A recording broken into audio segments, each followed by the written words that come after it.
C'est l'heure de retrouver Jean-Michel Apathy, Nikos Aliagas. Jean-Michel Apathy, c'est une idée portée notamment par les Gilets jaunes. On parle de l'utilisation plus fréquente du référendum dans la démocratie française. Ça a l'air de faire l'unanimité, un peu comme les Suisses. Alors c'est une vraie ou une fausse bonne idée? Sur le papier, c'est une bonne idée. Donner plus de poids à la citoyenneté, c'est toujours une bonne chose. Donc comment rendre le référendum plus simple et plus fréquent, c'est une réflexion qui vaut la peine d'être menée. Mais une fois qu'on a dit ça, on se trouve confronté à beaucoup de difficultés. Posons une question simple à propos du référendum. Est-ce qu'il faut par exemple en limiter le nombre sur une année? On aura envie de dire mais non, c'est idiot, votons tant que nous avons envie de voter. Mais est-ce qu'on peut être en campagne électorale permanente? Est-ce qu'on peut quitter un sujet pour en aborder un autre et être tout le temps dans la bisbille entre citoyens? Est-ce que au 6e référendum de l'année, les gens vont pas se dire bon, ras-le-bol, ce coup-ci ce sera sans moi? C'est le problème en Suisse. Il y a des référendums en Suisse où la participation est de 40%.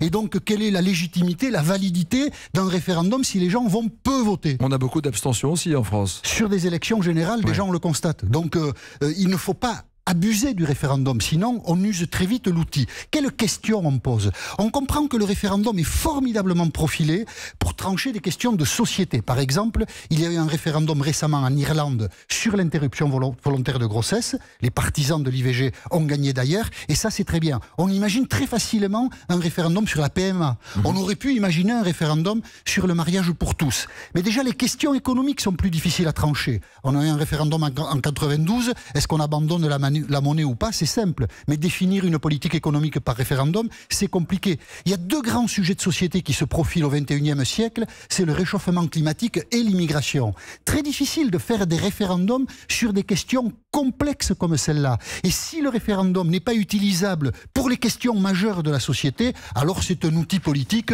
un peu secondaire. Les Gilets jaunes veulent aussi mettre en place un référendum qui est beaucoup plus amusant, c'est le référendum révocatoire. C'est-à-dire qu'il s'agirait là d'interrompre le mandat d'un élu pendant donc l'exercice de son mandat au motif qu'il ne respecterait pas les promesses. Alors si on prend un mandat de maire de 6 ans par exemple, à quel moment on déclenche le référendum révocatoire? Est-ce que c'est au bout de 3 mois? Non, on dira, ça c'est les adversaires qui veulent refaire la campagne électorale. Est-ce que ce sera au bout de 2 ans? Mais comme il y a encore 4 ans de mandat, on dira, il a encore le temps de tenir ses promesses. Est-ce qu'on le déclenche au bout de 4 ans? Mais là on dira, mais non, dans 2 ans il y a l'élection, donc c'est mieux que le référendum, l'élection. Et en fait on ne le met jamais en pratique. Le référendum c'est une bonne idée théorique, parfois applicable dans de bonnes conditions et très souvent inutilisable parce que mal adapté à une démocratie complexe et à des sociétés complexes comme le sont les sociétés occidentales.